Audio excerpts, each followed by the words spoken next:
You ever heard of doublespeak? How the language is used to manipulate you? Don't trip, I'm gonna put you on. So, doublespeak is the strategic use of language to mislead, obscure, or manipulate the truth. So, it's often used in politics, business, media, and even everyday conversation to soften harsh realities, to afford accountability, or to make something seem better or less bad than it really is. So, you know what I'm saying? It ain't just lying, it's like the art of bending the truth so that it sounds more acceptable, more professional, and even positive, while still hiding the real meaning. You know what I mean? So there are four different types of doublespeak, four main types. Now, number one is euphemisms. You know what I'm saying? Making the ugly sound pretty. Euphemisms, you know what I'm saying? They replace like harsh or uncomfortable words with softer, more digestible ones. This is common in politics and corporate settings when trying to avoid negative reactions. For example, instead of saying someone was fired, companies say they were let go. You know what I'm saying? Downsized or right sized, which makes it sound like a mutual decision rather than a financial cut. You know what I mean? Or instead of saying civilians were killed in an airstrike, governments use collateral damage to downplay the loss of innocent lives. Or instead of saying prisoners were tortured, they call it enhanced interrogation techniques. So euphemisms don't really change reality. They just repackage it to make it more digestible. You know what I'm saying? And the number two way is jargon, hiding the meaning and complexity. So jargon is a specialized or technical language used to confuse or elude people who aren't familiar with this field. It's often used in like business, law, and medicine, where simple concepts are buried under complicated words and shit. So, for example, like a company might not say that we're going broke, but instead they're gonna say some shit like we're experiencing a negative cash flow scenario. Or a lawyer might say we're engaging in structured settlement negotiations to maximize financial benefit, instead of saying we're suing them for money. You know what I mean? Like, or a doctor might say, you know what I'm saying, we initiating a pharmacological intervention, instead of saying we're giving you medicine. You know what I mean? We're just giving you medicine. So jargon isn't always bad. Sometimes it's necessary in technical fields. But when it's used to intentionally confuse or mislead, that's when it becomes doublespeak.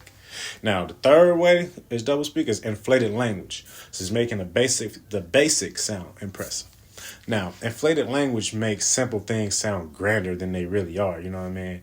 Often to make a job or a product seem more important or bigger. You know what I mean? Like an example, it could be like a janitor is called a sanitation engineer, or a garbage collector is called like a waste management specialist, or a used car is called a pre-owned vehicle. You know what I'm saying? Fast food chains don't call their workers cashiers or cooks. They call them customer experience specialists or culinary technicians. You know what I mean? Inflated language is often used in marketing and job titles to boost perceived value. You know what I mean? But we got number four, which is deliberate ambiguity. I always say that shit wrong. So speaking without saying anything is what that means. So this is when people use vague or unclear language to avoid giving direct answers, usually to dodge responsibility or keep the options open. For example, a politician might say some shit like, we will take appropriate action, instead of actually explaining what they will do. You know what I mean? Or a company might say, they might announce, we are adjusting our workforce strategy, instead of admitting that they're laying off employees. You know what I mean? Or a government might say, we're committed to exploring all available options, instead of making an actual decision. You know what I mean? This type of doublespeak is common in like, let's say press conferences or political debates, corporate statements where people want to sound smart but avoid giving real answers. You know what I mean? So why does doublespeak matter? Shit, I'm gonna tell you right now. Doublespeak is a powerful tool because it shapes how we think. You know what I mean? When we hear a softer, less direct phase, we process the situation differently. If people say the government tortured prisoners, we react with outrage. But when they call it enhanced interrogation, it sounds more technical and less brutal. You know what I mean? So in the workplace, the doublespeak can be used to get employees to accept unfair conditions. So if your boss say we maximize an efficiency with a streamlined workforce, they really mean they're cutting staff and you got to do more work. You know what I mean? So if politicians speak in double speak, then they can make harmful policies sound beneficial. A law that restricts voting access might be called the Election Integrity Act. A tax cut for the wealthy might be labeled economic growth incentives. You know what I mean?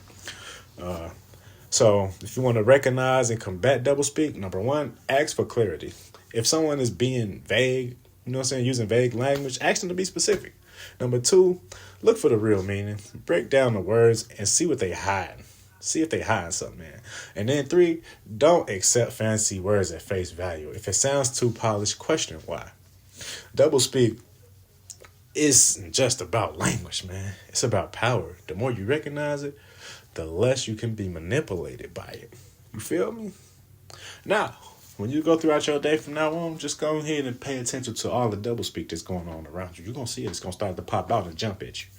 And when you find it, go ahead and comment below some doublespeak that you done heard or on the news or whatever, however you came across it, man. All right? But on that note, I'm out.